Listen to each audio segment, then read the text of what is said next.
All right, this is apparently The Gorge, a podcast where my friend Sarah and I gorge ourselves on analyzing a topic. Sarah, we did 3 episodes in a row already. This should be our break week. Why are we recording an episode now? Because Toby Fox put out basically Undertale 2. Oh, that's right. He did basically just put out Undertale 2. For free on a Wednesday on Twitter. So, He announced and then released a game he has been apparently working on for 6 years. And was just kind of like, here you go. It's free. Don't talk about it for 24 hours, please. And the internet went fucking insane. So, we're talking about Deltarune for the PC and just the PC. Yeah. That's it right now. We're talking about 2 Under 2 Tail. Undertale 2 Tokyo Drift. Boy, did we have shit on our faces or what after that? So on Twitter, we were like, because Toby Fox was like, in 24 hours, come back here and we'll have something released. And we immediately start talking shit on Twitter, being like, 2 Under 2 Tail, or like Undertale 2 Tokyo Drift, Electric Boogaloo, Return of the King, I think we had like 30 messages in that stupid fucking moment. I was really proud of Super Underworld 2 Boat Person's Island. I'm glad that you caught the when I was like Undertale 2 and I spelt it with Roman numerals, and then I said, and also its sequel, Undertale 3, which is the number. I'm glad you instantly caught that was a Jak and Daxter reference. Oh, immediately, because there's no other game that does that. Other game that does that. Which is my favorite thing. I think, okay, so this is completely unrelated, but I want to express this because I don't know when we're going to get to the Jak episode, but... Oh God, someday. Having it be Jak and Daxter, and then Jak Roman numeral 2, and then Jak number 2, yeah, is the most PlayStation 2 thing I've ever seen. You're so right. And then to have the follow-up game, which you said was Undertale X kart racing. Yeah. Because, like Jak X combat racing. Yeah, it's very PS2. But yeah, no, Deltarune happened, and it's basically, hey, it's free, it takes 3 hours to beat it, you should go play it if you enjoyed Undertale. That's it. We are 3 minutes into the episode, and we're going into spoiler territory now. The whole episode's gonna be like this, so just pack up your bags, go to your computer, and fucking play Deltarune. It's cute. It's free, it can run on anything, and it takes you 3 hours. There's, if you're listening to this podcast on anything, chances are you own a device that can run Deltarune. So, you should be playing it, because, it's just spoilers all the way down from here, y'all. Yeah. So, let's get into it, because holy fuck! Right off the bat, okay, so... I got when I first got to play it, I'm starting it up. I was like, Melissa, come check out this cool game. It's the sequel to Undertale. And I got 15 minutes into the create a character, and I'm like, okay, you and I are going to need to sit down and play Undertale, and then we're going to play Deltarune again. Yes. Yeah. Because immediately it's did you play Undertale? No. Well, you need to go play Undertale right now. You need to play Undertale right now, or it's going to be a weird experience. Yeah, or this is incomprehensible. Incomprehensible. Have a nice day. The game just immediately was here, make a... And you just know exactly, this is Toby Fox all over it, where it's here, make a character. JK, your choices don't matter. We're going to discard your vessel. Have fun. Oh, okay. No, and then, okay, so one thing I appreciate right off the bat with that create a character thing is it looks 16-bit. Yep. Which... Undertale was obviously an 8-bit throwback kind of thing. Yeah. I like that idea of the intro being this is the sequel because it's it's Super Undertale. It's Super Undertale, yeah. And then no, you immediately go right back to the 8-bit once the character is discarded, and you're like, oh, it's a Toby Fox game. That's right. Did you forget that you're playing a Toby Fox game? A game programmed by a dog? Yeah. And then you're just kind of like hurled into it, and you're like, what is going on? And then you spend the next 3 hours going, what is going on? And then the game ends, and you're like, what the fuck is going on? So what Toby Fox has done is he has become Andrew Hussy's true successor. Yeah. Which is anything that he says or does, you tilt your head to the side and you wait for the punchline. Yeah. Yeah. You are on guard the entire time you're playing Deltarune. Because you're waiting for the other shoe to fall. You're just waiting for something fucked up to happen, and or for like Flowey to pop up, or for the save files to start screwing with you. You know, those kind of things.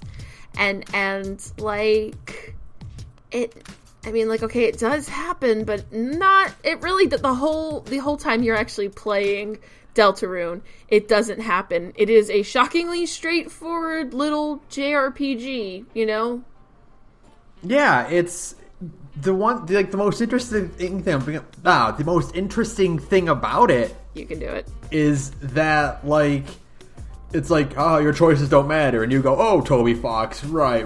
Of course they don't. Wink. Yeah, you're adorable. Oh. Yeah. Oh, you were total. Actually, you were right. They don't. They shockingly don't matter. Where you can even just like you can do fights however you want, and the outcome is the same. So, did you fight or did you spare? I tried to spare as much as possible, just to see what would happen, because that's when you get like all the little cutesy things, like you know, where I'll say like, you know, being polite and adorable to people, that kind of thing, you know. Yeah, I didn't trust Toby Fox when I should have, right? So I just spared everything the entire time. And the dog is not trustworthy in your defense. And then afterward, it's like, yeah, you could have fought and nothing would have changed. Everything would have been exactly the same, because all the enemies just run away. And honestly, that would have made things like way easier than trying to finagle out trying to do like the spare system with 3 people is a nightmare. Oh yeah. It's just like really complex, just like, and it's hard to kind of express how, but it's just, you feel like you're juggling more like actions and reactions, and you're like, oh, if I pull off, you know, you can have Chris tell Ralsei to do a thing, and then on the next action, you can have Susie actually carry out the spare part and have it all taken care of in like one swoop, and you're like, oh, that's kind of cool. Like it's like a staggered actions thing, and I think that's really interesting. Right, yeah, that's what makes it like unique, is that like you have so many characters to work with now that you can juggle and strategize your movements a little better. And you know, the poor dog. So Toby Fox, after 24 hours had passed, he posted like a thing to his Twitter that was kind of explaining a little bit about like what Deltarune is, and kind of like how it's an alternate timeline. It isn't like it's not really Undertale 2. It's like an Elseworlds or a What If, using comic book terms. Right. It's kind of like a side story, and it's not really like, it's not part of what happened in Undertale. He was pretty specific. He said like, everything that you did in your Undertale save, those characters are fine, because I know a lot of people are very protective of their Undertale saves, because you want to like keep that promise that like, no, I'm not going to reset the world, and no, I'm gonna you know, let everybody have their happy ending. You know, if you were strong enough to resist Flowey asking you to do genocide, then like you want to kind of keep that little pacifist Ren safe. So he was pretty specific. He was like, no, those characters are fine. This is just a whole it's the same characters in a different timeline kind of thing. Which is interesting. Yeah. So it's not like really Undertale 2. But it has some like influences. I'm trying to think of like a good example of what this, like, it's not Undertale 2. It's just Deltarune. It's something. Yeah, and so I think the one of the like interesting things about this is that like how it kind of catches you off guard with that idea of like these are the same looking characters but like different situation. Is that like that doesn't really hit home because the only two characters you see in the beginning are Toriel and Alphys, right? And they're basically the same as you remember them. Awkward nerd and protective mom, yeah, right. And then, but like I don't know if it hit you as hard as it hit me, but like when you get to the end and you can walk around the town, and you talk to Undyne, and she doesn't know who Alphys is. Yeah, and it's like that's like that like hit me in the gut more than anything else. I'm like, wait, how dare you? But no, their love was so beautiful and good, and all was right with the world. Everything was okay. Yeah, but everybody is like really different. It's like, you know, Asgore is kind of more just like a schlubby dad, and you know, Alphys is kind of still in her like. She's not who she was at the end of Undertale. She's who she is at the beginning of Undertale, where she's like trying desperately to impress people. She's constantly like, no, I'm the cool teacher. It's cool if you skip class, that kind of thing. She's not like the person she was at the end of the game, where she's like, no, I need to kind of like face like my shittiness. And then there's, I mean, you know, like all those little things like that. Undyne doesn't know who you are, and then there's other characters, like Bratty and Catty aren't friends. Yeah. Bratty and Catty hate each other, and I was like, how could you? But no, but they Toby can't. Fox, but they're besties. Like that one, so that one didn't hit me at first, like because it's like, you know, you talk to them and they like complain about each other, but it's like, it's kind of like done in like a more of a joking way. Right. And you're kind of like, wait, so is the whole thing that they're just kind of like awkwardly teasing each other and like being weird friends, but like, no, they hate each other. They don't like each other. Bratty and Catty don't like each other. Oh no! Like it's those little, it's all those like little things that kind of makes everything feel like really like subtly wrong. The kind of the pervasive thing running through all of Deltarune is just like, boy, this is just not right. And that's kind of ultimately how it ends, is the sense that no, this isn't right, and you've kind of like intruded yourself onto a bad timeline, I guess, in a way. Something like that, yeah. I mean, you're kind of like an intruder, and that's interesting. I think one of the ways that like this stands out, and kind of like the big like that differentiates itself from Undertale, and that like it is kind of impossible to do like a true pacifist run, no matter what, because when I played Undertale, I didn't touch the attack button, right? Like at all. Yeah, like I didn't do it ever. Yeah. Except for when I had to against Asgore. Right. Yeah. But Susie will just attack. Yeah, and you can warn enemies, but you don't really have control over Susie for a while. Yeah, no matter what, your party will enter a battle, and at least one of them will fight, no matter what. Right. So that was the kind of thing that's kind of like one of the many elements that it's like, yeah, your choices don't matter. This is not Undertale. This is something different.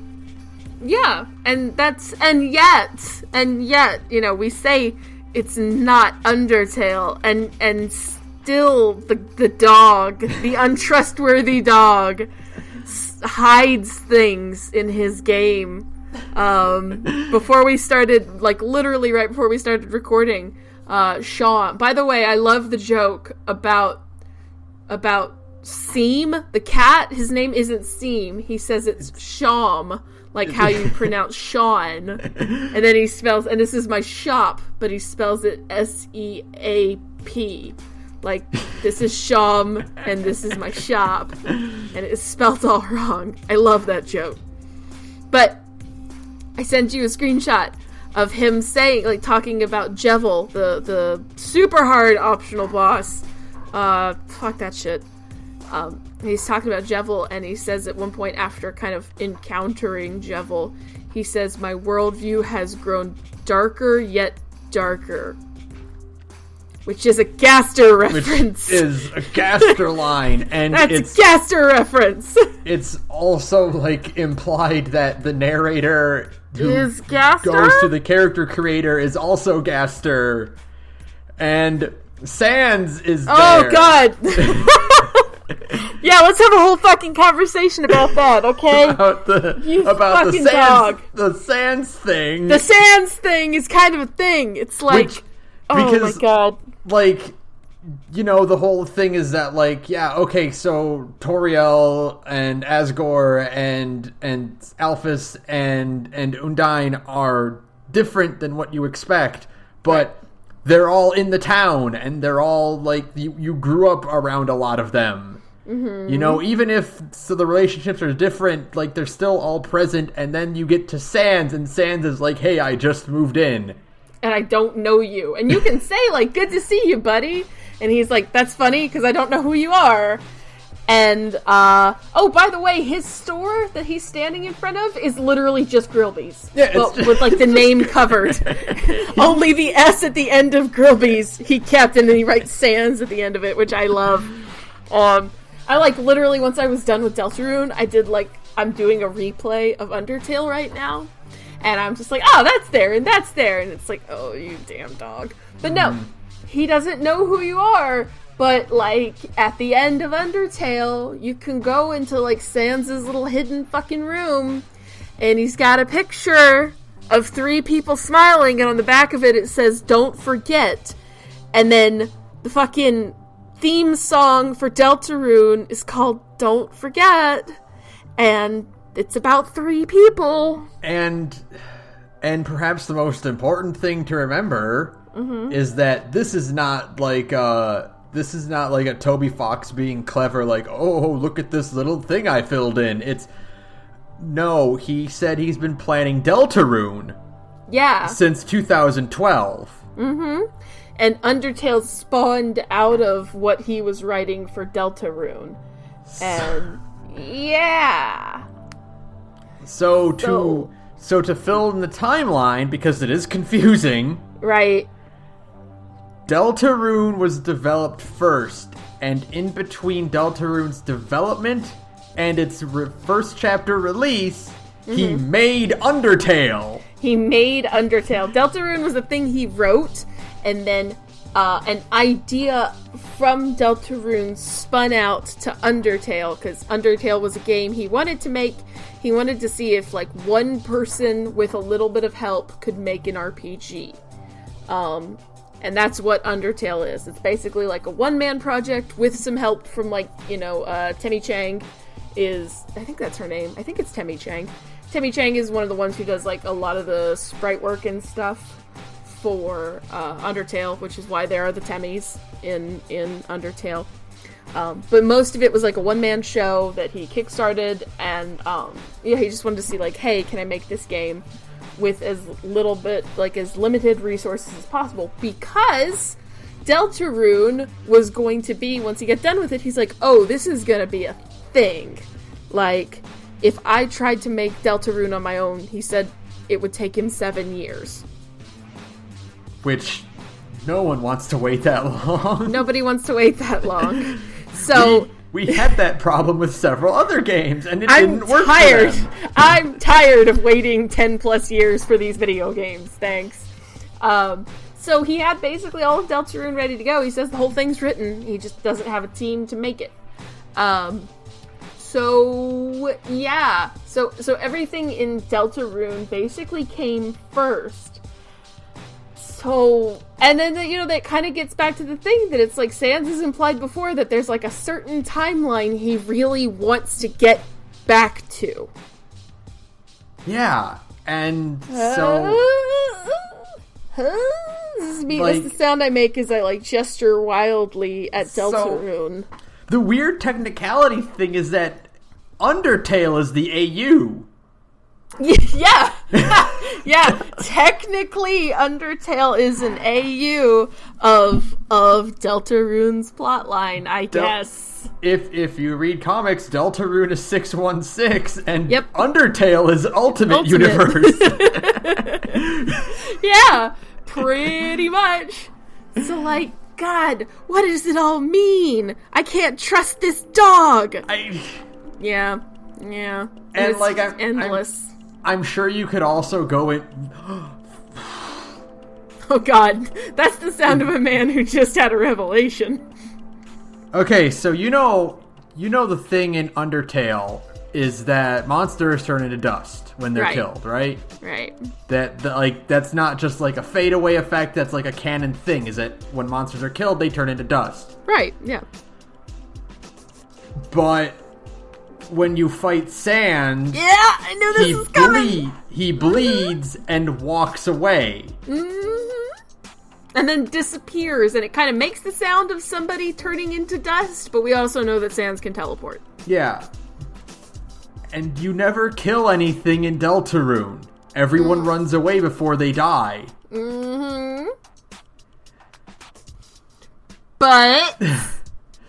But no, because this is a thing that got brought up on the subreddit. You just had an epiphany on your own of something somebody else has suggested, because, my friend, when you kill Sans in Genocide, Sans bleeds. Because, like, it's actual blood on screen. And when Lancer's dad is threatening to drop him off the top of the tower, he said he would explode into, like, blood and guts. Fuck. Mm-hmm.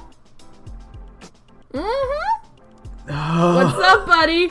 Welcome back to Undertale, hell. Population you and me and a bunch of screaming idiots on the internet, all desperately waiting for answers that may never come. God. Yeah. Mm-hmm. It was there the whole time. It was there the whole time. The whole fucking, ever since the beginning. It was... It's just, yeah. It's like, boy... The thing is that, Deltarune as its own thing, I was really enjoying, but I was just kind of like, oh, this is kind of neat and fun. You know, like, it didn't quite, resonate. I mean, like, Undertale literally ruined my life, and I'll probably be playing it for the rest of my life until I'm dead. But Deltarune was just like, oh, this is kind of cutesy, and then you, like, kind of peel back, like, some layers, and you're going like, oh my god, and then the ending happens. And you are like, what the fuck? Fucking hell, what just happened? Yeah, how about that ending? I love the ending. I think the ending is great, even as its own standalone thing. I want to, wait to talk about the ending. Yes, until, we can. Everything else cleared up first. We can! There's a lot. There's a lot other things to talk about. I'm just, itching. I'm like, I know. The ending. I know, but there's a lot of itches that I need to scratch. Go for it. Hit me. So first off, one of the things I really like about Deltarune, is that, okay, so Undertale was Earthbound, right? Right. It's heavily based on Earthbound. I got way more of Mario RPG vibe from Deltarune. Oh yeah, I can see that. I've never actually played it, but I've seen it played before. I think, for one thing, is that Mario RPG, Earthbound is a lot like Undertale in that, you're kind of going... There's not really a lot of, navigating you do. You're going from screen to screen, basically. And there's, a little bit of it in Undertale as well, but, not a lot. You're kind of free to walk around everywhere you want. Yeah. In Deltarune and Mario RPG, you are going across paths, a lot of pathways. Yeah, it's more guided, I guess, more on rails. On rails, but also in a way that's you're literally walking down trails. Oh, okay, and the not just the fact that it is kind of more on rails, but the fact that the way it's presented, really evokes like the Mushroom Forest in Mario RPG, right. or the Land's End areas, like these areas of the game that are like going through the Field of Hopes and Dreams. Yes. I'm like, I've been in this area in Mario RPG. Right. And I mean, just the very fact that it's not a first-person battle system anymore. Mm. It's not, it's three people lining up on either side and exchanging blows. Like, that alone makes it more of your traditional, like, SNES RPG, you know? Mm-hmm. Right. And so, yeah, it is like a departure from the Earthbound style into doing something else. And that's what makes it cool. And I like the different animations. I like that there's more character in the sprites going on in combat and stuff. Oh yeah, oh my god. There was so much more like detailed and like everybody's poses. It really is more like an SNES game versus Undertale's like NES game aesthetic. Mm-hmm. Like the sprites themselves, even in the like overworld, are more detailed.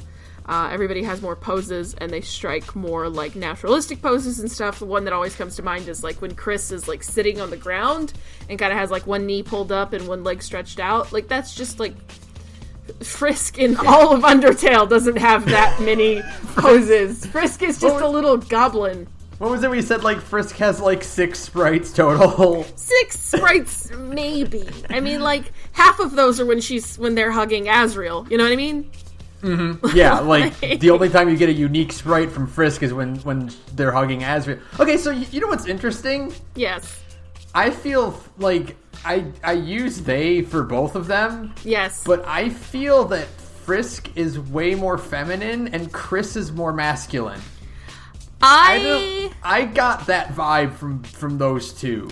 I don't know. No, I always want to default Frisk to girl, and that is partly because a friend of mine has a girl cat named Frisk. So my friend named her cat after the Undertale character, and so if I'm talking about Frisk in my day-to-day life, I'm talking about my friend's lady cat. So, like, I'm always like, her! No. But, like, Chris, to me, even more so, is, like, a very, like, non-binary entity. And I don't know, maybe it's because, like, the figure they cut is more, like, taller and more mature, and so you can just kind of look at them and be like, ah, yes, you are not a he or a she, you're a they. But, like, with Frisk, I kind of end up imprinting, like, that's a baby, and that baby is a little girl. And I'm like, that's wrong, because literally Toby Fox has said, like, they're all theys, you know? Right. It's all they, them, all the way down, and that's, fine. But and plus again, the cat mix-up thing. So, if I correct myself a few times, that's why. But yeah, I can see where you could get, like, more of a masculine vibe, too, especially because, like, Chris's, like standard walking around sprite is more square-shouldered. Mm-hmm. So, but yeah. Like, I can see how they are both non-binary, but, like, that kind of struck me as, like, seeing Chris and being, like, they feel more masculine presenting than I would imagine, like, Frisk at that age would. Right, yeah. Yeah, and I guess that's a cool way to kind of differentiate, like, Chris is their own person, you know? Boy, are they. Yeah. Boy, howdy are they. But we're not getting into that yet. Woof, yeah.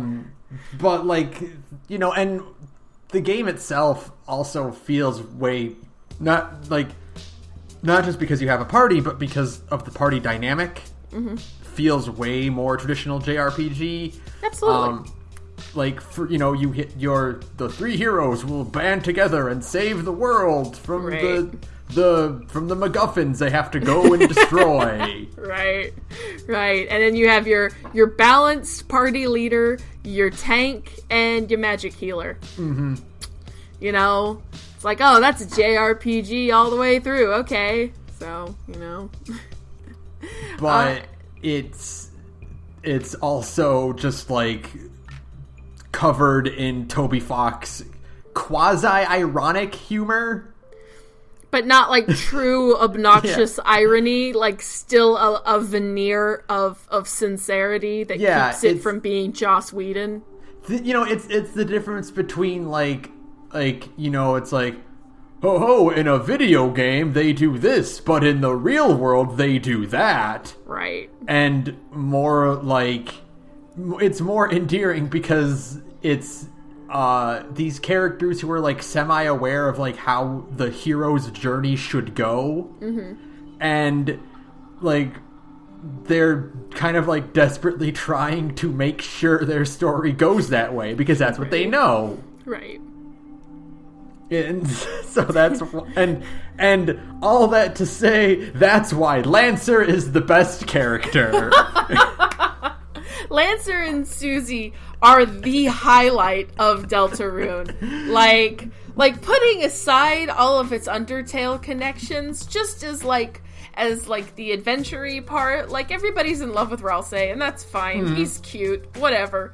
But Lancer and Susie are without a doubt the single best part of Deltarune as just like individual characters.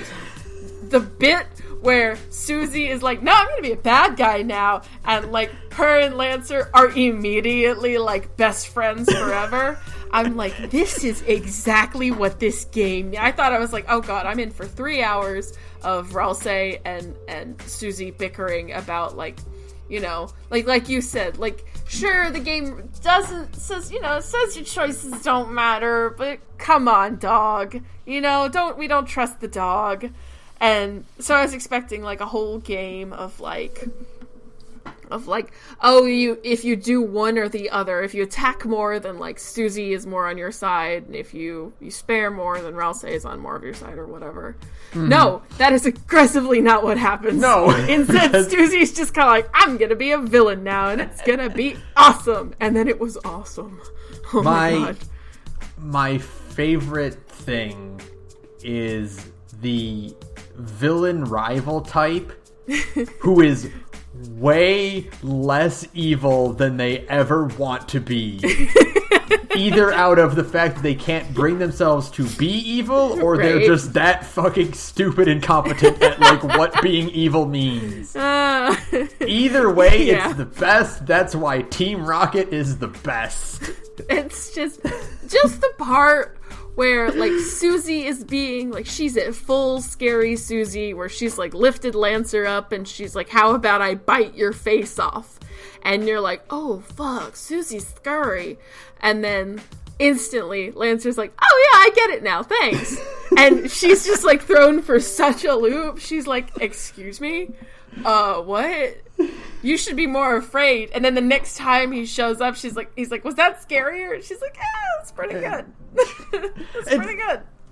Just like the other thing is that, like, especially with Susie, where it's like the character who is like the gruff, aloof, like, badass, mean one, being taken for such a loop because her targets don't act the way she thinks they should. Yeah. And she doesn't know how to handle it. She doesn't know what to do because Lancer is just like way too eager to be friends, but she kind of loves it. I love the part where she's like, what's the bucket for? And he's like, oh, for the blood. I'm not allowed to make a mess. I'm just like, yes! I love this game! I love the bit where there's the three vendors, the three food vendors that you can buy from, and then you buy from Lancer and Susie, and they immediately they cackle about how they tricked you, and then they get in line in the vendor next to you so they can buy real food. Donuts. They're like, we're gonna use this money to kick your ass, and then they just go and use it to buy a donut. Because the cost of what you buy from Lancer and Susie is just enough to buy a donut. Oh, I love it. It's so funny. Shut up. Oh my god, it's so funny. Like, they're just all of their... I love the PowerPoint presentation for thrashing your own ass. It's just something really, really funny about the phrase thrashing your own ass. So So for one thing, the best thing is, of course, getting to pick the machine that kicks your ass. It's just a duck. And you can, obviously it's the Toby Fox trick of like, wait, should I just make it a duck? Should I make it a duck? What is wait, there has to be some kind of twist or trick involved, obviously. Yeah, if I don't make it a duck, will Susie... If I make it a duck, I guess I should say. If I make it a duck and it's super lame, is Susie gonna hate me for, like, not being, like, a cool... like, going along with their joke thing? Oh, no, they just made a duck. Okay. The first thing off is that the duck is the option. The second thing is that if you make the duck, Susie will build the duck. Yeah. She will not question the duck. She will just build the duck. She will build the duck, and then they will blow up the duck. Like... Sure, okay. And then if you try to make, like, an actual thing, like I did... it still sucks. Like, if you make it into, like, a real thing, and then they unveil it, Ross just goes, oh, that is not good. And it sucks, because they waited until the last minute to do it. So then they just blow it up. And then they just decide to fight you normally, and it's hysterical. It is so funny. Oh my god. Yeah. The fact that Susie is susceptible to Ralsei's lullaby is also the best. She just follows. It's a good way to keep her from killing things or trying to attack things in the middle of battle. Is just put her to sleep. It's fine. It's fine. The fact that if you don't follow Lancer, like in the maze, and you run into Susie instead, she's like, what are you doing? You know he isn't good with directions. Oh god, he's lost. Oh no. And then you hear, he's probably so lost and afraid. And then you hear Lancer go, I'm so lost and afraid. It's the best. It's the most incredible dynamic ever. They are just such, like, terrible little shit kids the whole time. And they never stop. I love, like... just that Susie is that kind of bully. Yeah. Like, for one thing, where she's like, she wants to pick on people, but she can't bring herself to, like, actually hurt someone. Yeah. She's definitely, like, at first I didn't like her, because that bit in the hallway was like, I'm like, girl, you scared. Yeah. You know? I'm like, that's actually kind of creepy, Susie. I don't want to put up with that. But then, I mean, like, you're like, oh no, she's an idiot. Okay, they're all idiots. Yeah, perfect. The thing is that she's actually just stupid. She's not mean, she's just kind of dumb. This is gonna be a weird poll. Go for it. Did you get Harold from Hey Arnold vibes from her? Nope. Okay. Okay, it was just me then. It was just you then, but I can see it now that you've said it. Now that you've said it, where it's like Harold was kind of like a big dumb idiot who was like really mean, but is also just kind of like wants to be like a friend and work at a butcher shop. Yeah, I feel that. It was that thing where, like, at one point they decided that Harold was just a friend now, and then the bully thing kind of went away and no one said anything about it. But, like, once again, Toby Fox's ability to write characters just fucking shines through with this. Because of all these little moments like that are just immediately endearing to these characters. Yeah, you can hug Ralsei, and it's like emotional satisfaction, because you're hugging the goat again, you know? You get to hug the goat. You can hug the goat and everything is fine. For just a few minutes, everything's fine. And how long did it take you to realize who Ralsei was? Oh, instantly. Okay. I knew it immediately. One, because Ralsei is just Asriel scrambled. Yeah. Yeah. No, and then I saw his portrait and I'm like, that's a goat. That's Asriel. Okay, yeah. If anybody was caught off guard, I implore you to please open your eyes. I mean, like, if you don't get it immediately, you will get it. Very quickly. You'll get it eventually. But yeah, no, it was like obvious. I'm like, oh, that's Asriel. Okay, that's fine. This is fine. Yeah, no.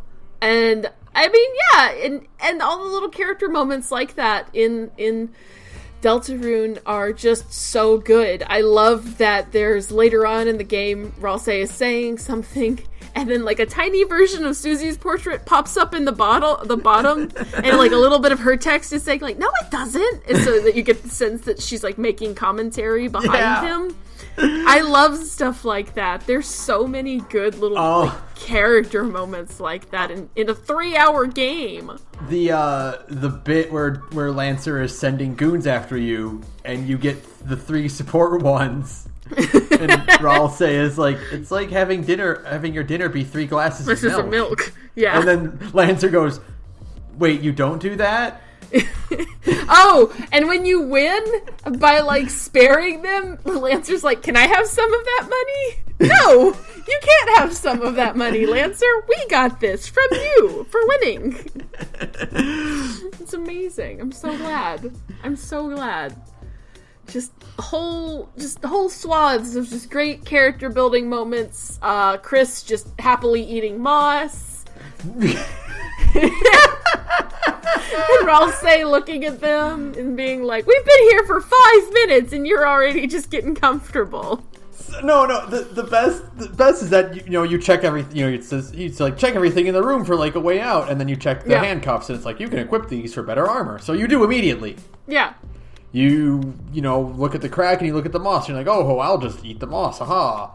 I can get my HP back. Yay. Yeah. And then you talk to Ralsei, and he's like, well, you put on handcuffs and you ate moss, so I guess that's where we are right now. We've been here for 5 minutes. Thanks. Glad you have so much faith in us. Oh my God. Also, like, everyone but Chris being stumped by the easiest puzzles in the world. The card suite, like the card deck, like shuffle puzzle thing. Yeah. It's amazing. Oh God, they're all so dumb. That's the problem, is that they're all just so dumb. Speaking of dumb, though. Yes. Speaking of dumb and also speaking of puzzles, we have to talk about rules. How's it spelled? Where's my phone? Shit, I don't have my phone. How's it spelled, Ben? Rouxls.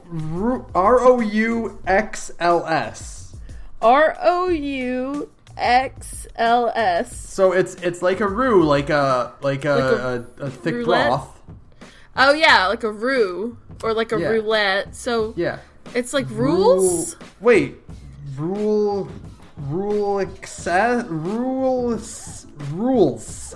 It has to be rules. Rules card. Yeah, rules card. He just got it. Oh, God bless him. He just got it. Well, because I was trying to pronounce the X. I was like... No, roux. Yeah, roux. Yeah. Like, like a roux in your soup or like... Yeah, rules card. Okay. Yeah, rules card. The rules card, yeah.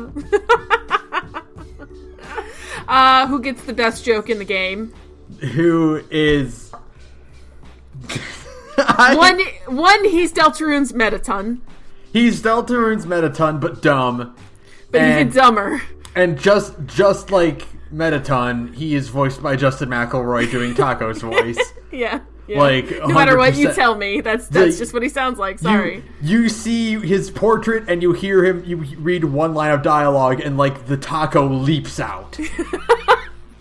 Oh, okay. I get exactly who you are now. Yeah. Fine. No, the God damn it!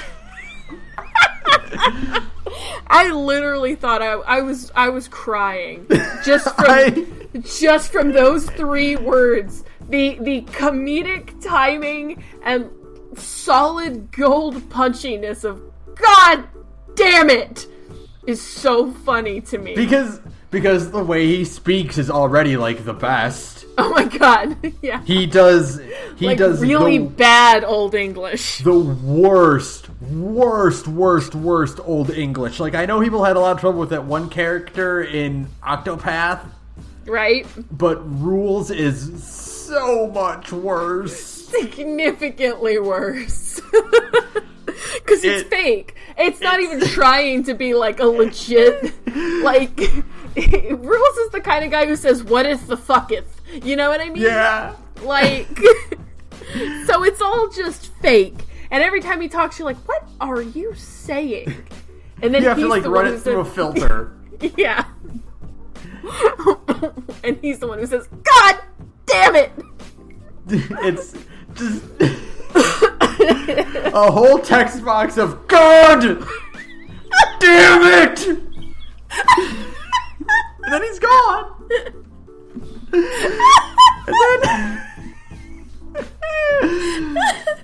And then the one where he gets the puzzle where he has like the ultra best puzzle in the world ever. and it's then, just a Simpsons joke. And then Raul says like, may I see it? No. That's just a Simpsons joke. That's a Steve Dams joke in Undertale. Oh my god. Go away, Toby Fox. And then he makes a Smash reference, which I still think means Sans is getting into Smash. Yeah, Deltarune makes a Smash reference the day before a Smash Direct. No, Sans is getting into Smash. You have to wonder, did like Toby Fox put that in that day? Surely, right? Like, did he see people on Twitter being like, what if Sans is in Smash? And he, like, opened up the game file. And he's just like, tekka. Yeah, just, because it's just one little isolated dialogue, like... Yeah, it's easy to just add a reference to, Toriel is like, your brother really loved that Smash Fighter game, and he loved the green dinosaur the most, like... it can't be that hard to add it, right? I mean, like, it would be... Smash Direct. Yeah, it would be super easy to change, like, he sure loved that Plumber go-kart game. Yeah. Where you play as the green dinosaur and change that to Smash. Right. Can't be that hard. So maybe it's just the dog messing with us again, because it's what he does. I don't trust that dog, man. I don't trust like that. It's just so crazy how much is packed into 3 hours. Yeah, it's absurd, like the amount of simple characterization and plot and like these character dynamics that evolve really organically over just like 3 hours. You can beat the game without any like effort at all. And like, it's all very... I mean, it's just a testament to how good of a character writer Toby Fox is, because, I mean, that is the draw of Undertale, isn't it? Like, yeah. Undertale is fun, and it's fun to play, it's fun to do the trying to figure out how to pacify every enemy. It's like a puzzle and a combat system all at once. But the draw of Undertale has always been the fact that people really love these characters. Maybe a little bit too much, but by God, they're enthusiastic about it, and I'll never judge them. Like, the thing about Undertale is that, like, that and Deltarune, like, the reason Toby Fox could pull this off is because of the quality. Like, if the writing of these characters was not up to that caliber, it would be way harder to pull off the mechanic of, no, spare your enemies. Yeah, because you want to do right by everybody, It's kind of like I'm replaying Undertale right now. I'm at the end of a neutral run. And I was thinking, like, well, maybe I'll kill a few monsters just to kind of see what kind of ending I get from that. And then I thought about it more, and I was playing it on stream, and I was like, I really don't think I can, because I think all of the monsters in Undertale are so charming, Even... Right. Because over the course of, in Undertale, for example, just the act of trying to pacify a monster so you can spare it, to get, like, a yellow text spare, you get, like, a little miniature character arc in that little fight. Like, I think of Shiren is a really good one, where you you conduct Shiren, and you have to dodge her music note bullets. And by the end of it, it's kind of like a goofy thing where it's like, well, Shiren was singing too well and got too famous, and now it's too much. But, like, that's really cute and charming, isn't it? And then by the end of it, also, Frisk learns that song and can use it later against the Night Knights, and puts them to sleep faster. And so that's like a little tiny character thing in the middle of the combat system, and it's all like that. You know, there's the Snowdrake in Snowden who tells bad jokes, and then later you meet his dad, and he's like, my son's a terrible comedian. He's like, that's not very... He's like, I'm a terrible father. He's like, oh, that's not very funny at all. Like, over the course of just the battle and one conversation, you have a whole little miniature, the idea that everybody in Undertale has a life of their own, you know? Yeah, they have friends and family and, like, people to talk to and stuff, and that's, like... That's what makes, like, the No Mercy run so, like significant. A nightmare. Yeah. And it's...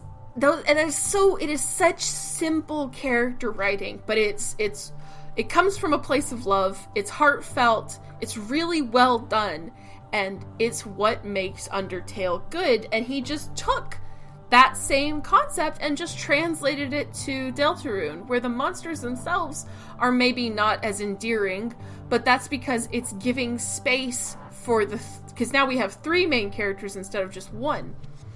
It's letting... Well, 4, because Lancer.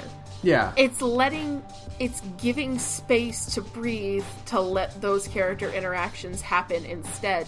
So in 3 hours, you get so much character content that it's right. like, how did you do this? So the thing about it is that, like, the thing about your choices not mattering is brilliant for, I think, 2 reasons. One, as an audience method, it's that, hey, the whole thing about Undertale is how your choices affect and what kind of player you are determines your first run's ending. Like, right. You know, what you go with that. You know, and then, so taking that away is, like, a huge shift in what people who played Undertale expect. Right. The second thing is that it gives Toby Fox so much more breathing room this way. Yeah. Because instead of now having to write so many dynamic story paths, he can focus on the character writing in a singular adventure. Yeah, absolutely. I get what you mean. Yeah, the enemies will run away if you fight them. You know, so you won't have to worry about whether or not you're going to actually kill anyone this time. Mm-hmm. Which means he can now use all that space and effort into the incredible dynamic of the party and Lancer. Yeah. It's really good. It's really, really good for just a 3-hour game that he kind of released for free on a Wednesday morning. It's like... It's kind of... You know what? We were just talking about that. It's a lot like Emiya Gohan compared to like actual Fate, where it's like, well, once you realize that, like, no one's in any actual danger, you can just have fun. You can just have a good time. Yeah, that's the best part. Emiya Gohan is today's menu for the Emiya family. It's a spinoff from Fate Stay Night where, like, everybody just makes food and is friendly, and it's very comfy. And it's the same idea in Deltarune, where you realize that because none of the monsters are in any kind of, like, actual danger, you just have time to let everybody just goof off and have a good time. The only time that, like, the spare mechanic is vital is fighting the domino monster and is knocking off his crown, which is definitely one of my favorites in the whole... K-Round. K-Round, yes. It's the best monster design I've ever seen in my life. Yeah, it's just a checker with legs. It's just a checker with legs. Okay, and a face. The bit when I realized I was going to be chucking Ralsei at the crown, I'm like, this is the best game ever. Oh my god. So yeah, it was pretty good. The Susiest of Susie plans. Yeah. So it's like, Susie, do you have a plan? She's like, I got one, but you just gotta go with me on it. Okay, Susie. And just picks up the poor little goat boy. We're not hugging the goat, we're throwing the goat. We're gonna toss the goat, guys. Sorry. I'm sorry, Azrael. You've been through a lot, buddy, but we're gonna have to throw you at this goat, at this fucking thing now. God. Oh my god. And his expression and everything. Oh yeah, my it's God. really good. It's really good. It's pure Temmie, you know? But yeah, no, it's just like, and so you come away with it, you're like, wow, that was only 3 hours. I feel like I have enough character stuff to talk about for the next year. My God. And then the ending happens. Can we talk about the ending now? Well, yeah, because like the other thing I have to really mention is that like the final boss fight with Lancer's dad, whose name I don't even know. I think he's just the king. I think he's just king. You know, is like that's a whole thing. That trying to dodge everything and like wearing him out and like, oh god. Okay, that is the thing we could talk about before the ending. I feel like the bullet patterns in this game are way, way harder to avoid. They are significantly like, I mean, because I was watching you play Undertale. I was watching Mishima and I'm like, these are like, it's so much more dynamic in Deltarune. Yeah, and it's like, that's fun, but Deltarune also doesn't have controller support right now. Yeah. And I played Undertale with a controller on my PC. I just have like an old cheapo Logitech that works with almost everything, but not the one thing where it matters. So yeah, trying to like do the bullet hell, even though, I mean, I know that Undertale is a very rudimentary bullet hell. Yes, you may at me on Twitter about that one.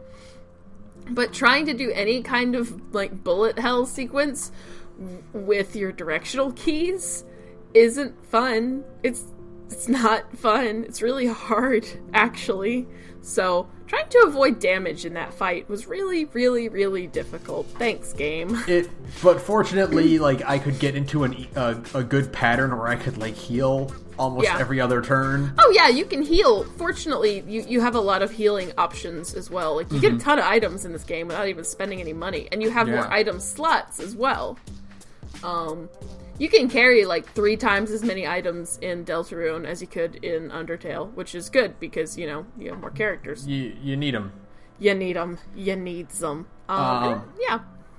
Yeah, so that was, you know, the ending itself. Like, again, it feels like such a very, like, good standard JRPG thing. Yeah, you have to fight one of your party members' dad. Right. Oh, and then I love everybody's abilities changing. I did like that a lot. I like that, you know, like, you encourage Ralse and Susie, and, like, he gets a party heal, and she gets, like, a big damage attack. That stuff is really cool. Yeah. You know. It's that dynamic battle system that I know gave Toby Fox a really hard time. But I mean, like you said, he said the battle system was like one of the hardest parts of the game. Mm-hmm. Because you're for one thing, it's not like a Chrono Trigger like dual tech thing. It's that like each dual tech you have is contingent on who you're fighting at the time. Right. Yeah. So you can't just kind of like set it and be done. Like you gotta, you know, be dynamic with everything. Although I do like also the system that if you let an attack kind of graze the edge of your little heart without taking damage, that gives you more TP or whatever the hell they were calling it. Yeah, I like that really system cool a lot. System. I really like that, where close calls give you more to work with. I like that a lot. It was really cool. Apparently, that is a Toho thing. Is it? That's what I heard someone say, that like, yeah, that's a Toho. I've never played a Toho in my life. Like, there's like a near dodge mechanic in Toho, like for that. Well, Toby Fox strikes me as the kind of guy who plays Toho. So you know what, that tracks. Yeah. But after the fight with that, and again walking around the castle afterward and doing the Undertale, saying goodbye to everyone. Yeah. And seeing how things have changed, and the king's all in the circus cage. Yeah, oh my god. So good. Yeah. And all that leading up to the actual end. The walking around in town again, which is a lot to process as well. There is a lot to take in with that. I remember talking about the Undertale, like during the Undertale episode, we were talking about the relationship that Toriel and Asgore have, and how that kind of is reflect or like significant in in a divorced couple way, but now here it is literally like now it is literally, oh, they got divorced. Yeah. Okay. Your dad only sees you every other weekend. Oh yeah. Boy. Yeah. And he owns a failing flower shop. Yeah, and he doesn't pay his rent because he's constantly giving flowers away for free. Yeah. And he's just living that real divorced dad life. And you're like, oh, mattress Dad. In the upper air storage room. Yeah, yep. Air mattress in the upper storage room with dirt bags, like boy, and some ominously colored flowers that make you go, what? What? Huh?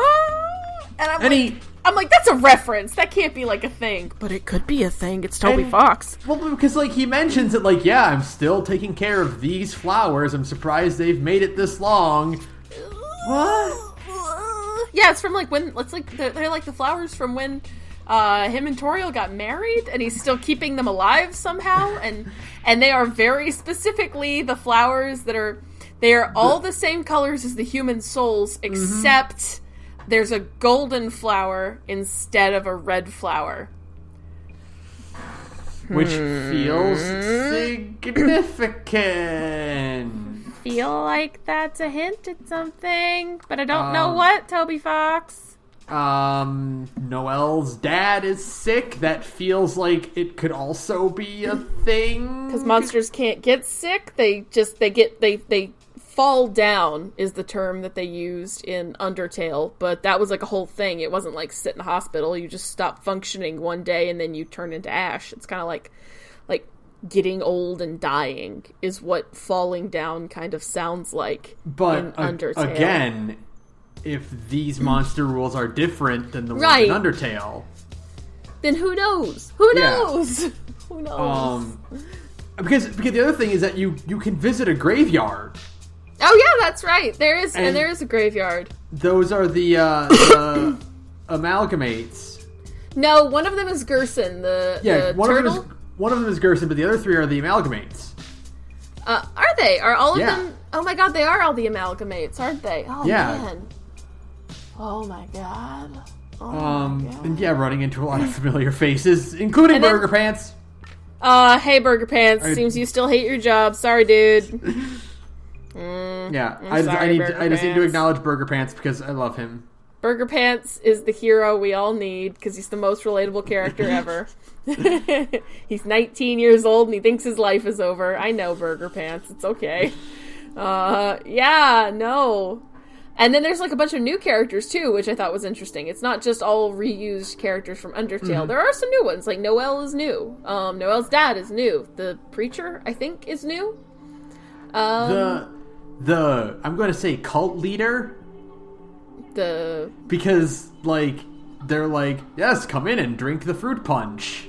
Oh, that's just a reference to communion wine. I mean, it can be both. It could be both. You're right. Who knows? I don't trust anything this dog says. But then there's the door. The door? The door that nobody's opened yet, and nobody knows how to open it. And it's like really ominously locked, and some people call it Gaster's bunker. And I'm like, yeah, okay, that tracks as well as anything else. You know? Like, yeah. You know, it's like if you played Undertale, you see that you're like, oh, that's the door that they came up from below from. Wait, no, because they didn't, because this is not Undertale. Right. This is, you talk to people and they're like, yeah, your brother went away to college, and that was years ago, so they've been here. Yeah, you grew up here, you know? Asriel is alive, and he went to college? And he's just like a guy now, like, and he's not around, and that's kind of like a thing. Like, it's kind of interesting, the characters who aren't, or the ones you don't see, is like, you don't see Asriel, you don't see Papyrus. I'm so sad about it. Oh my god. How dare you tease me? How dare you? How dare you? All we get is the sound of bones trousling.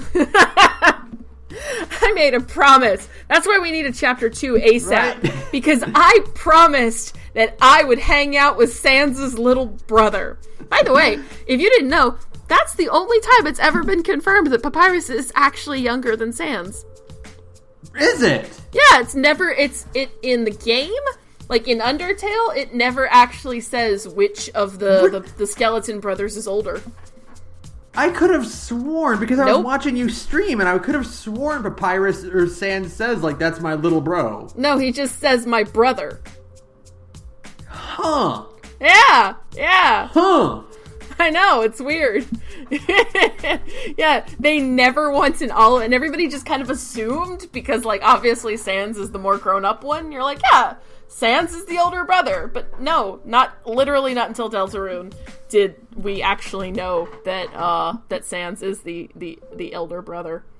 Wow. Which is just like a little thing and not important at all, but I always thought it was really funny, because everybody is like, yeah, Sans is the older brother. Well, no, we actually don't know that, guys. Well, now we do, but you know. Mm-hmm. So, I did see someone's, like, no fear, one fear meme. I know which one you're talking about. That was no fear, and then the shirt was, what if Deltarune Papyrus is neckbeard Papyrus? Is horrible neckbeard Papyrus from the concept art? You're right, that is my one fear, and I don't think Toby Fox would do me like that. Mostly because he knows, I think a lot of people would come burn his house down. Like, right, like, don't slander my boy. You can't touch the Bone Brothers. You can't. Don't slander Papyrus. He's a good boy, damn it. He's the best boy. Like, yeah. I'm hoping we get another one soon, because I promised that I would hang out with Sans' little brother. It'd be really nice. Shout out to the Temmie that is reading manga instead of studying. I gotta go to college, and it's like she's just reading a comic book full of hot demon guys. I'm like, yeah, that's relatable. That's how I was when I was 18 too. I understand. It's okay. You're fine, Temmie. Yeah, no. Everything is so Oh, and Noelle having a crush on Susie is like the best. That's so cute. It's really cute. I'm like, yay, good for you. Toby Fox, you took away our Undyne and Alphys. Alphys. I was wanted to say Asriel, and I'm like, my mouth would not form the right name. It's okay. They took that away from me, but I can have Noelle and Susie, so that's good too. That's pretty cute too. Yeah. And the soldier dudes are still together. They're out by the lake. They're together. When that's nice. The lake also has a Onion Sand? Can you talk to Onion Sand? You can talk to Onion Sand. You have to stand around for a while for him to pop up and say hi. I thought that was just like a platform that would be significant later. No, you just stand there for a while and eventually Onion Sand pops up. Did you see the thing where it was like, if you, like, what Toby Fox's, like, big secret was, like, a patch to Undertale that lets you kill Onion Sand? No, don't hurt him! I know he's awkward and annoying, but don't hurt him! He's nice! It was... The tweet was like, Toby Fox announces a new patch that allows you to kill Onion Sand, and it's like, crowd goes wild and says it costs $5 to $5 real dollars to download the patch, and it's like, crowd shrieks even louder than ever. No! He's a good boy. He's just kind of annoying. Don't be mean to Onion Sand. Don't bully him. He's doing his best. Let him make his band, the Red Hot Chili Peppers. That's the thing he actually says. I learned that last night in the game. He's like, I got a band. It's going to be called the Red Hot Chili Peppers. And I'm like,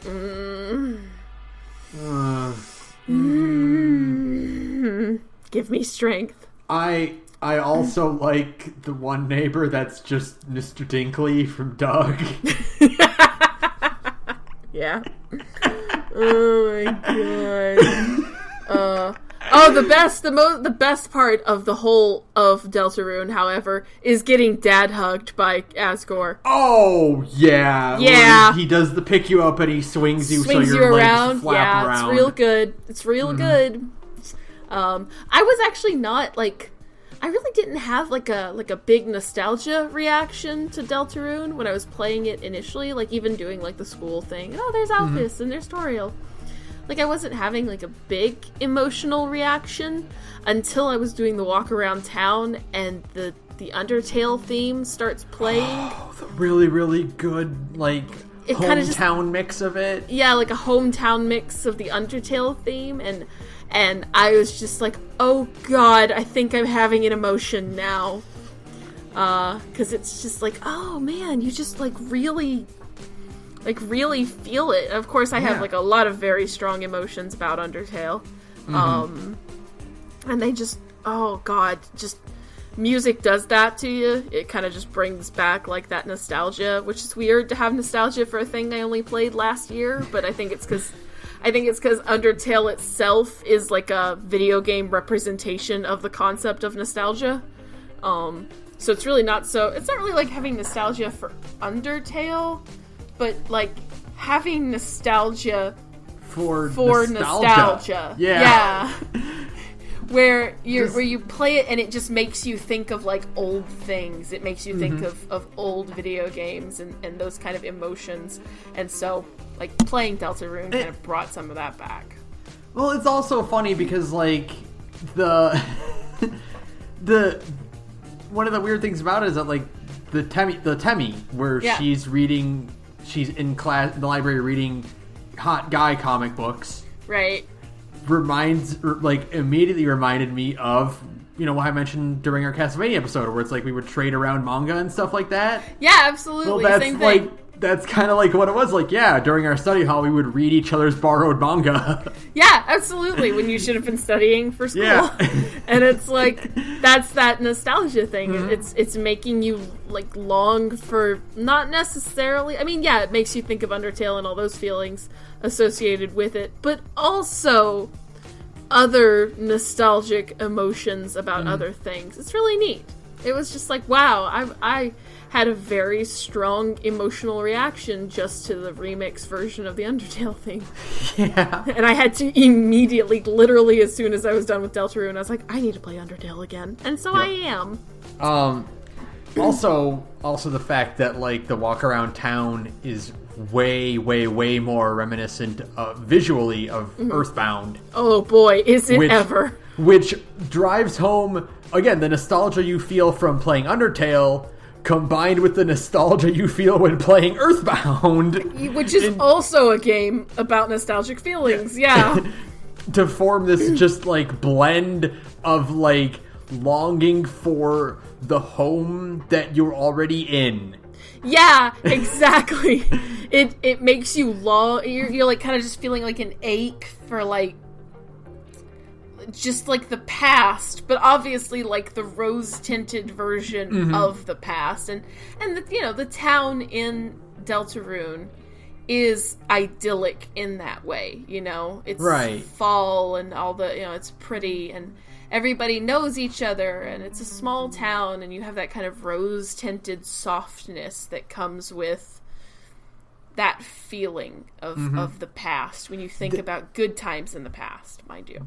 You go to the diner and like you immediately know what that diner serves and how it serves it. I love the bit you can talk to the lady at the counter and she'll talk about how after your parents split up, Chris and Azrael would still come. It used to be before your parents split, Chris and Azrael the whole family would come after church, which, boy, is a feeling I know very, very well. Boy.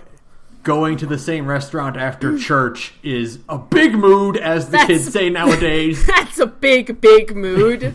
Yeah, and going, and more specifically, like, going somewhere with your sibling.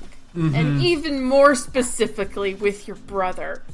Is going somewhere with your brother that you used to go to with your parents when you were a kid, and then the two of you just decide, like, let's go to the thing we used to do. I mean, like, it's Cracker Barrel around here. You know what I mean? Right? Yeah. It's me and my younger brother going, let's just go to Cracker Barrel one day without our parents and see what that feels like. I'm 30, and Trey's 27, and it's still like, you know, that's that feeling. And God, when like they were talking about how the two of them would just, the lady at the counter was talking about how they just sit there and it was just the two of them.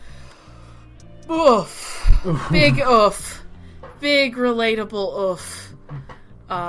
Yeah. And that's that feeling. Just that the inside of that diner was that feeling boiled down to just a little short moment in video games. And it's amazing. It's just like amazing. Like you go into that diner in the game and you know what it smells like.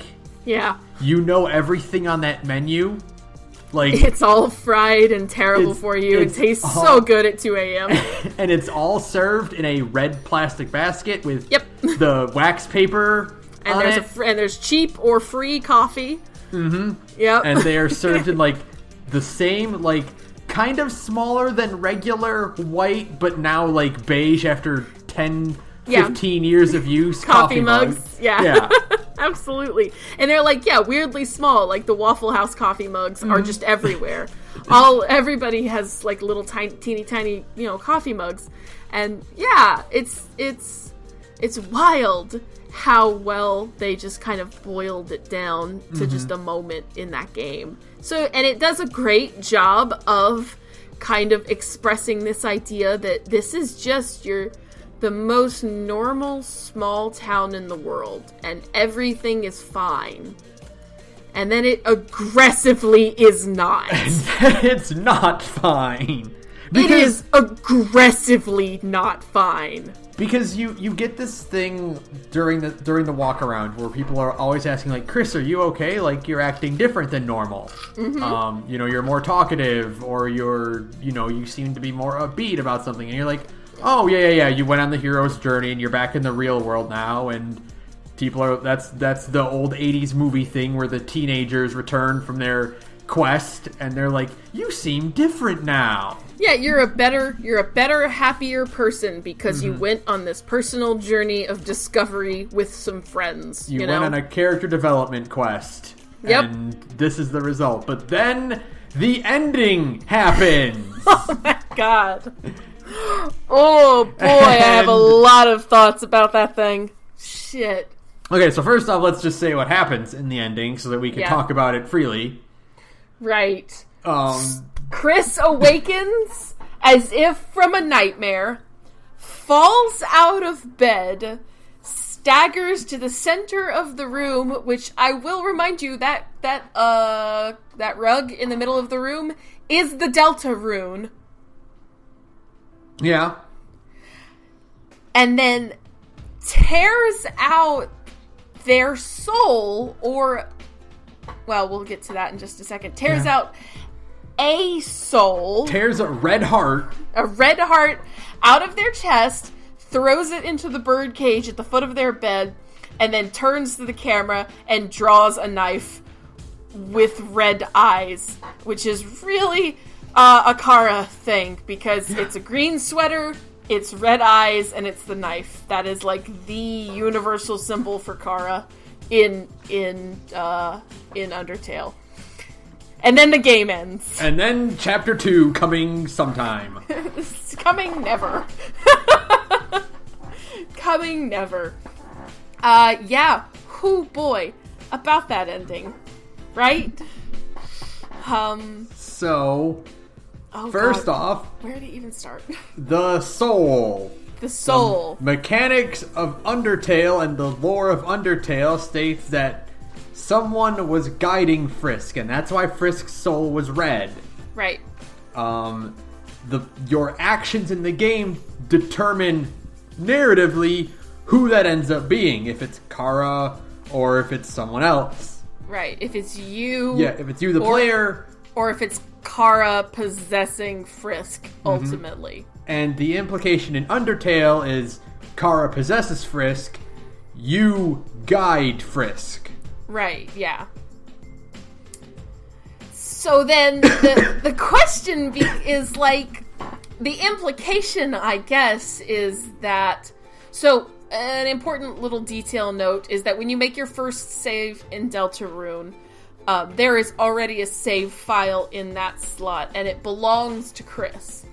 And then when you save, you have to overwrite that save slot, and it replaces Chris's name with whatever player name you chose, you know? Like, during the character creation sequence, when whoever it is like, it's not the vessel name either. It is the name, it's like, you know, what is the name of the vessel's creator? And then you put in your name. It overwrites Chris with your name.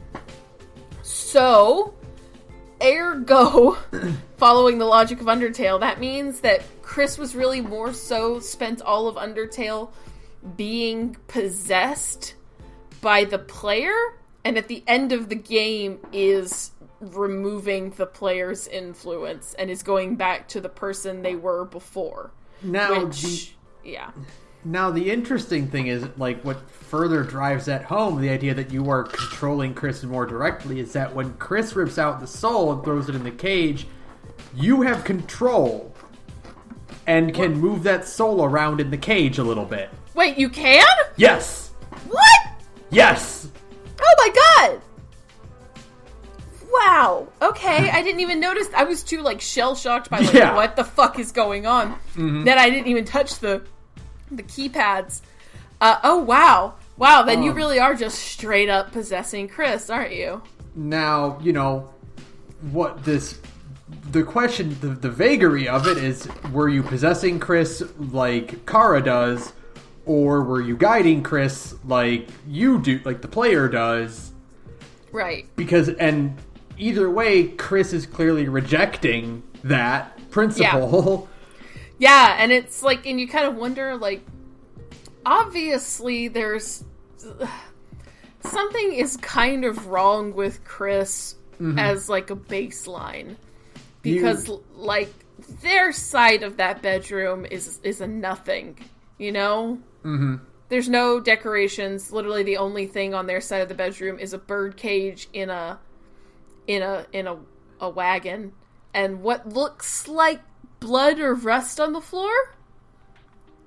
And that's it. So, and then, like, you also talk to, like, townspeople, and it's kind of like, you know, they play it off as a joke because everybody kind of knows each other, and so even in small towns, there's always that sense of, like, yeah, there's something wrong with Toriel's kid, but, like, they're one of us, so it's fine. They kind of play it off as, like, a joke, but, you know, you get the sense it's kind of like, oh, well, Chris kind of messed with Noelle a lot, and has never visited Noelle's dad in the hospital ever, despite the fact that they all kind of grew up around each other and stuff like that, you know? Like, and Noelle's dad is Asgore's best friend. And, you know, you kind of get, like, the idea, like, you know, before you really think about it, you're like, okay, yeah, I mean, Chris isn't doing anything that's, like, too bad, you know? Right. They put ketchup on their wrists or their arms and made it look like blood, or they snuck underneath Noelle's bed and scared her. Like, right. Okay, dumb kid stuff, whatever. Like, it's a little bit of bullying, but, you know. It's just kids just being kids. But then you think of it in a different context, and it's like, yeah, well, maybe the reason, like, no one wants to hang out with Chris is because, like, they're a jerk. Yeah. Who, like, makes fun of people and is kind of, like not great. Like, very quiet and moody and, like... And maybe, like, a crazy knife murderer? Maybe? It's very unclear because... Who knows? It ends with the Kara lookalike stinger. Right. But that's, like, not, like, indicative of, like, what they're gonna do with that. Like, who are they threatening with that knife? Like, are they now the interesting thing, the thing I like to think, or the idea I've posed to other people, is that they are just not pleased that you wrested control from them, you know? Right. Like, they are not cool with the idea of, like, even a guiding force or something making them take action. So it's like, well, are they trying, is it like the insinuation is that they want revenge on the player? Or are they just like an axe murderer, you know? Mm-hmm. Who knows? Like, did that whole adventure, like, finally trigger the desire to go out and murder everyone? Yeah. Who knows? Because chapter 2, who knows when that's coming out? Maybe never. But even just as like as a standalone story, if you're gonna and be like, oh well, the cryptic shit in Deltarune is just hinting at Undertale to let you kind of like let you know that there's something weird about this world, you know? Mm-hmm. And it's just kind of narrative shorthand. That it's like, well, this is still kind of the world of Undertale because these characters are here and the same kind of weird, nebulous, mysterious nature of the universe itself is still in play. It's just, you know, like I said, that's shorthand. Even then, so if we never do get a chapter 2, and God willing, we'll get, you know, a full game out of this. Hopefully then, before 7 years. Hopefully, you know, in like a year or two, I wouldn't mind before I'm like a grandma. Mm-hmm. It would be nice to be a young lady and play Undertale 2, or whatever the hell the game ends up being called.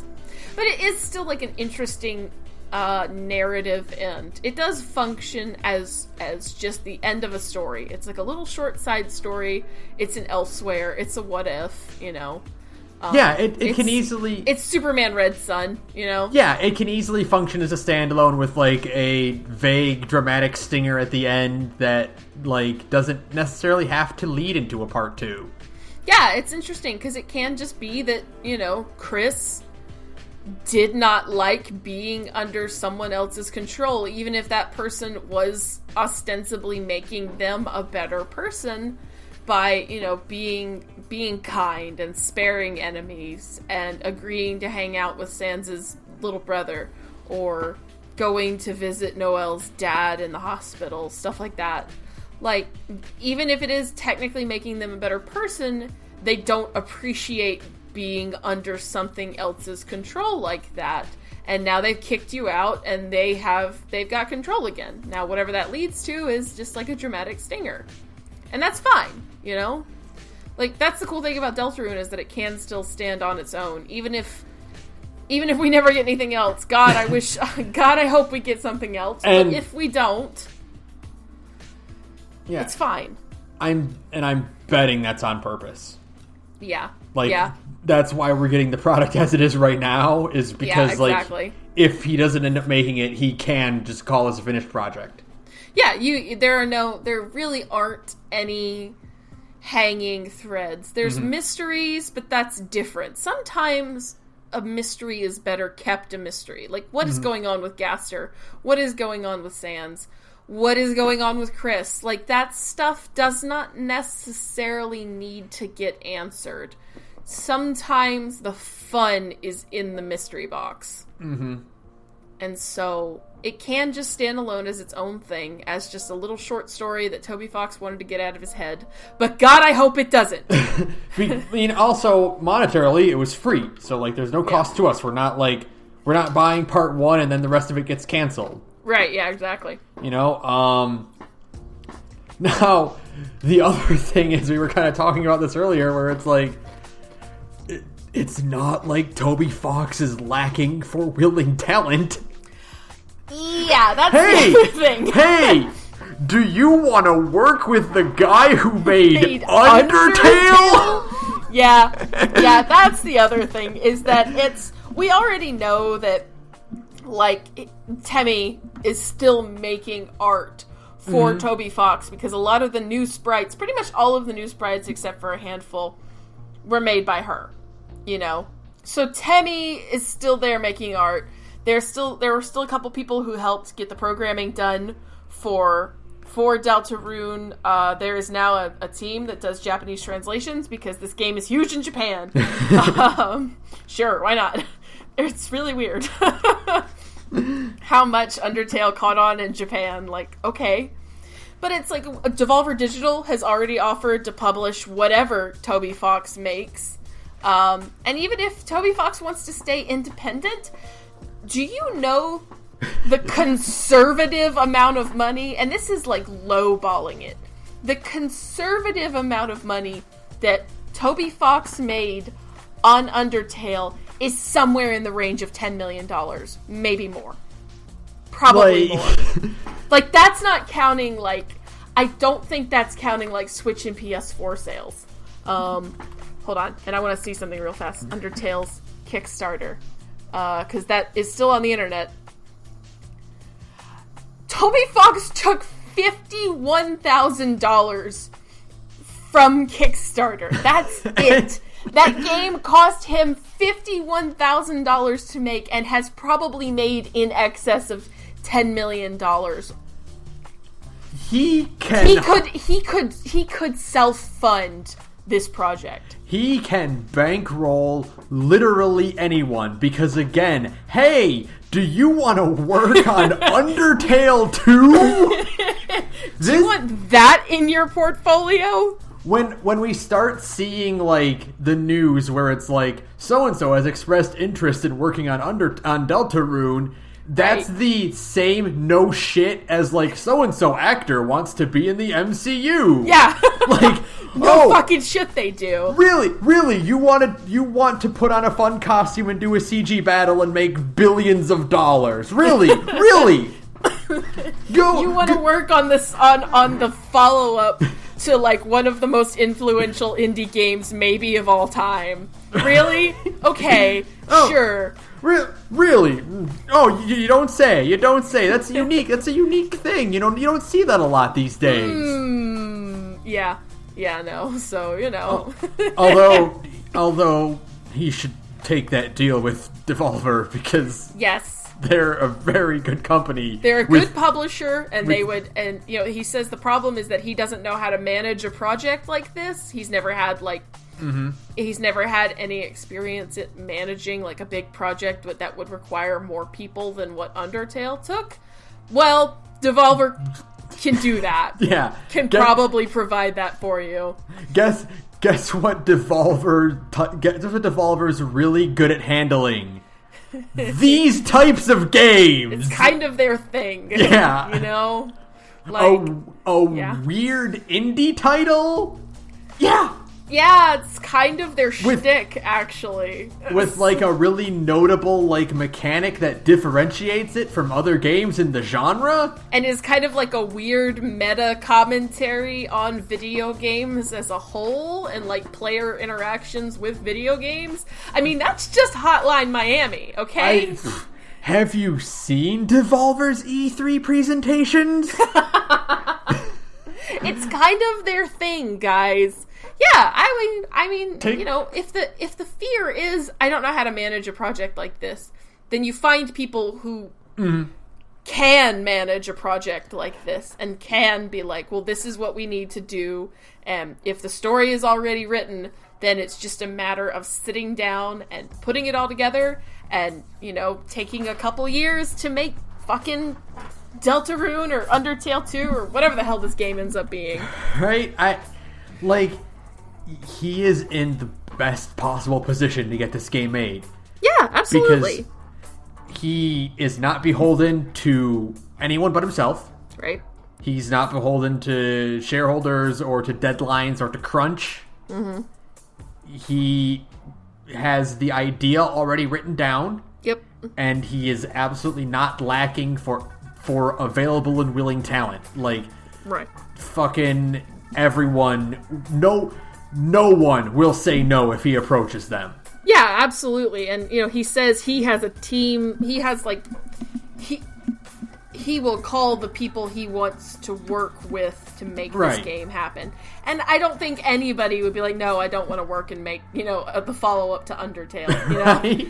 I don't know anybody who would say that. So, like, yeah, So it's really just a matter of making it happen, and God willing, something comes of it. I would really like to see whatever comes of it, you know? You know, it is interesting, though, like, reading through that, like, his follow-up post on Twitter about it, because it's like, on the one hand, like, I appreciate just the saran wrap transparency. Right. You know? Yeah. Like, he'd laid it all out.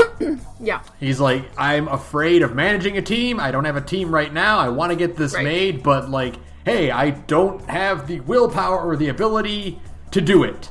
Yeah, I don't have the ability to do it by myself. So, right now, I don't know if a follow-up is even going to happen. There's no promises. It's just like, Deltarune is just its own standalone thing right now. And maybe something will come of it. I would like something to come of it, but I don't know if it's possible. You know? Like, that's really... Like, I appreciate, like you said, that level of transparency. But... Are you kidding me? Like, for real? Really? Are you fucking kidding me? Please? God, please? What do you mean you don't know if you'll get it done? Like, are you... You're just gonna leave us with that? You can't leave me hanging like that, bro. I'll die. Are you fucking... You can lie. You should have lied. I don't mind a few lies, Toby Fox. I understand. I understand that you have a lot on your plate, my dude. But also, lie to me, please. Like, yes, honesty is the best policy, and boy, I wish more big studios would be as transparent as you, but, like, are you fucking kidding me?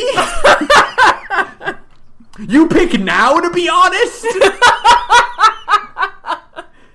You're Toby Fox! Make the damn video game! That's what you do! Make your goddamn video game! Shit. Oh my god. I'm dying. I am actually dying.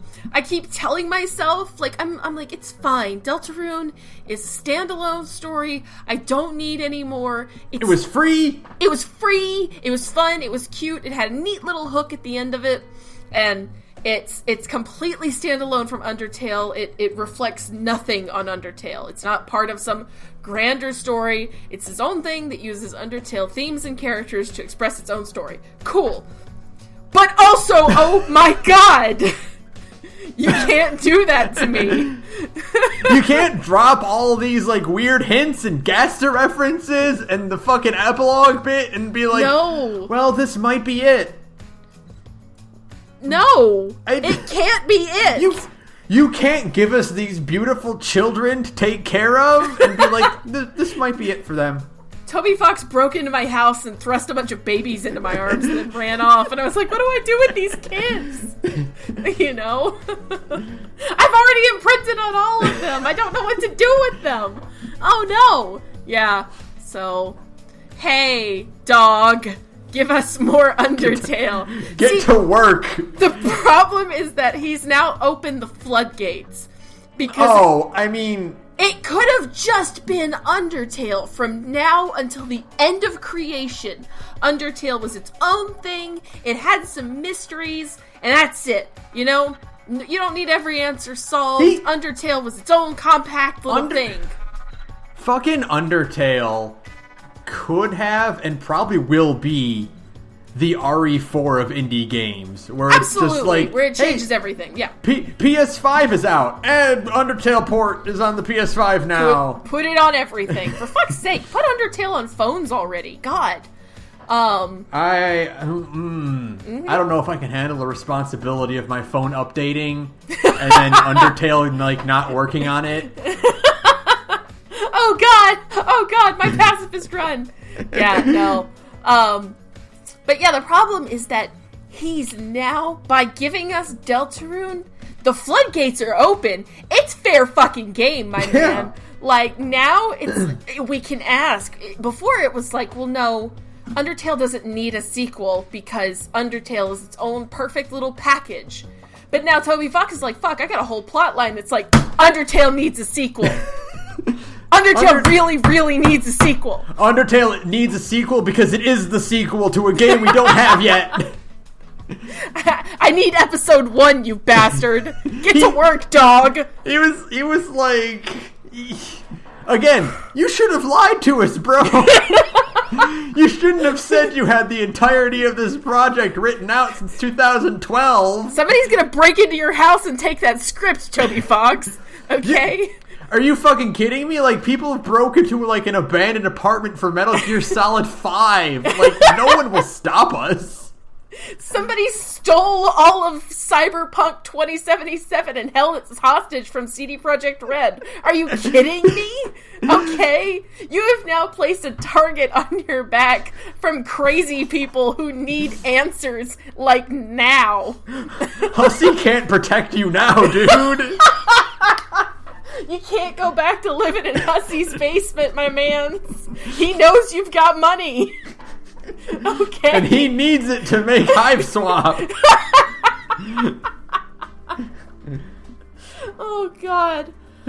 Okay. Oh, God. Okay, that's a good place to end it. Oh, God damn. And here we thought we were free from Undertale, but no.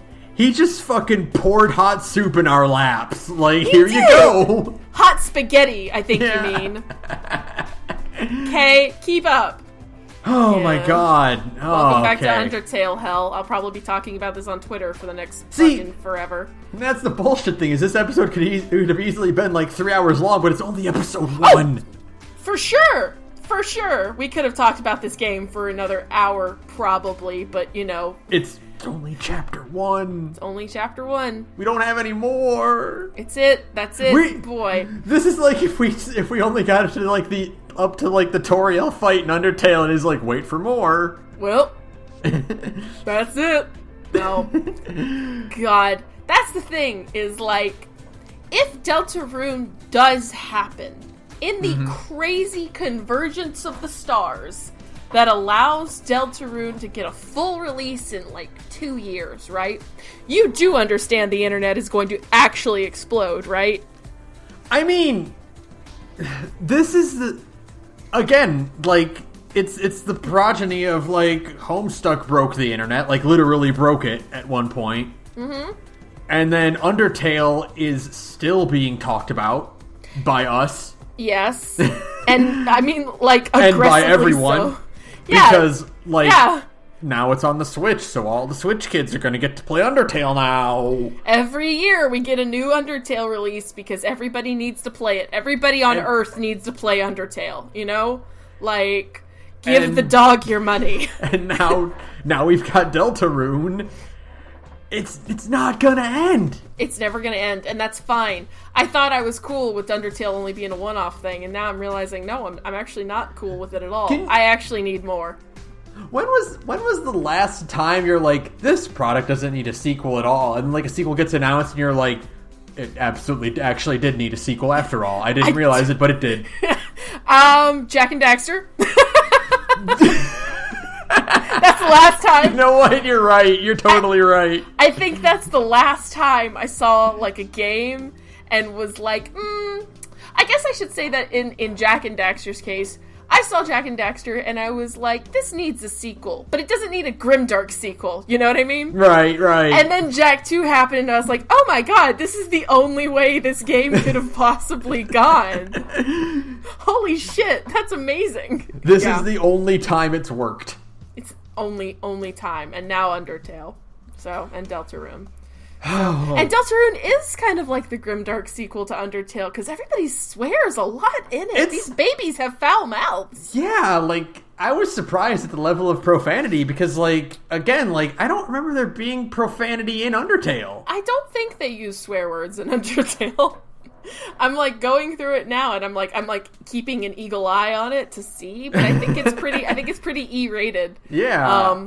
But like Susie calls her, you know, she says, I can't dress up like a goddamn monster, and of course, you know, Rules has his whole god damn it. And badass gets tossed around, and so oh my god. See, I thought we would be done talking about this 15 minutes ago, but here we are. Almost at the 2-hour mark for a game that's only 3 hours long. We gotta stop. We have to stop. What was it? You had one more thing to say, didn't you? You motherfucker. Okay, but again, though, like, Toby Fox crushes it with the music, though. We didn't even talk about the music. Oh my god, we didn't even have time to talk about the music, but Field of Hopes and Dreams is unreal. The battle themes are insane. The boss theme at the end is just like, what the fuck? Yeah, it's good. He just crushed it. He 100% crushed it. I mean, music is his thing, but I guess so is everything else. Yeah, apparently he's just good at everything. He's just good at everything. Whatever, get fucked. I hate you. Whatever, it's fine. Music is so good in Deltarune. I think it's all free. I think it's all free on Bandcamp. I gotta go download it. It's fucking so good. It's so good. So fucking good. Whatever, Toby Fox. Just get to work on hiring people right now, please. Please, I'm You dying. can find people who will work for free. I mean, you shouldn't. you should pay them. Absolutely. Absolutely pay them, but you will find plenty of talent that'll be like, yeah, I'll do it for free. And then you pay them lots of money because you're a guy with $20 million something dollars. You know, like, God, you have the resources. I'm begging you, get to work. And just watch Sans be the first DLC character announced for Smash, though. Oh God, are you ready for the internet to lose its fucking mind again? Because that's what's gonna happen. The whole internet's gonna explode. If you thought Piranha Plant caused, like, a turmoil... caused a fucking kerfluffle, boy, you have not seen nothing until Sans gets announced for Smash. There's 5 characters gonna be DLC for Smash. One of them is going to be Sans. Mark my words. God. I just want, like, his title thing to just be like, Sans is in Smash. We've confirmed him. It's real. It's happening. Nothing matters anymore. God. Life is a lie and Sakurai is still angry at you. How dare you ask Masahiro Sakurai for anything else? And yet, here we are, demanding Sans and Smash. All right, though. We gotta stop. We're gonna be here for another hour. We do. At this point in the podcast, this is verbal shit posting. Okay? About Undertale, so we have to stop. All right. So thank you, Broke Free Future Backer Music. You can follow us on Twitter at The Gorge Podcast. You can email us at thegorgepodcast@gmail.com. And if you want, how do I tie it in this time? You can do it! If you want more adventures about troublemakers who are also kind of bullies and pick on each other, you can listen to Sarah's other podcast. You know what? It's a reach, but I'll give it to you. It's fine. It's hard to connect Blades in the Dark to this. That's fair. Wait, does anyone in the party have an axe? Well, we just used an axe in the last episode. Alright, if you like axes... Yeah, there you go. Hey, I'm in another podcast. It's called Big Gay Nerds. It's a podcast where me and a bunch of cool queer friends sit around and we play tabletop games together. We try out new systems. We have a lot of fun. Right now we're playing Blades in the Dark. It's kind of a Dishonored Thief-inspired stealth game about heists. And it's really, really good. It is always bonkers because we are cursed in Blades in the Dark. None of our roles ever work the way we want them to. So you should come check us out. We're at Big Gay Nerds on SoundCloud, and you can find the links to all of our social media from there. Thanks. Alright, so that'll do it for us. Man, fuck that Jevil fight, though. Fuck that Jevil fight and fuck Yaster. Okay? Tell me what your fucking deal is already, old man. I am losing my mind. I am cool with, like, every other mystery in Undertale going unsolved. But we are now at the point where it's fucking absurd. I need to know who W.D. Gaster is, like, yesterday. Okay? This man who talks in hands bullshit. Fuck you. Fuck your wingdings. Good night, everybody. Good night, everyone.